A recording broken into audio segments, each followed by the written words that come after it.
एक गांव में एक किसान रहता था। एक बार उसे कहीं से बाज का एक अंडा मिला।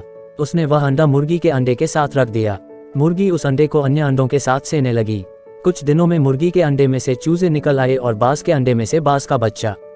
बाज का बच्चा चूजों के साथ पलने लगा। वह चूजों के साथ खाता पीता खेलता इधर उधर फुदकता बड़ा होने लगा।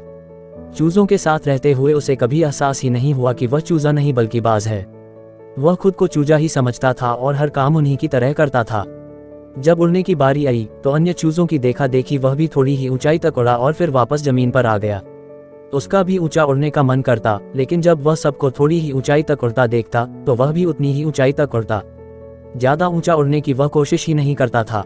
एक दिन उसने ऊंचे आकाश में एक बाज को उड़ते हुए देखा। इतनी ऊंचाई पर उसने किसी पक्षी को पहली बार उड़ते हुए देखा था। उसे बड़ा अचरज हुआ। उसने चूजों से पूछा, वो कौन है भाई जो इतनी ऊंचाई पर उड़ रहा है? चूजे बोले, वो पक्षियों का राजा बाज है। वह आकाश में सबसे ज्यादा ऊंचाई पर उड़ता है। कोई दूसरा पक्षी उसकी बराबरी नहीं कर सकता। यदि मैं भी उसके जैसा उड़ना चाहूं तो। बाज के पूछा, कैसी बात करते हो? मत भूलो तुम एक चूजे हो। चाहे कितनी ही कोशिश कर लो, बाज जितना नहीं उड़ पाओगे।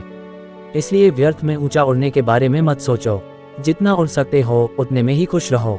चूजे बोले। बाज ने यह बात मान ली और कभी ऊंचा उड़ने की कोशिश ही नहीं की। बाज होने बावजूद वह पूरी जिंदगी मुर्गी के समान जीता रहा। सीख, सोच और दृष्टिकोण का हमारे जीवन पर बहुत गहरा प्रभाव पड़ता है। हम सभी क्षमता और संभावनाओं से परिपूर्ण हैं। चाहे हम कैसी भी परिस्थिति में क्यों न हो, हमें आवश्यकता है अपनी क्षमता पहचानने की और अपनी सोच तथा दृष्टिकोण को व्यापक बनाने की।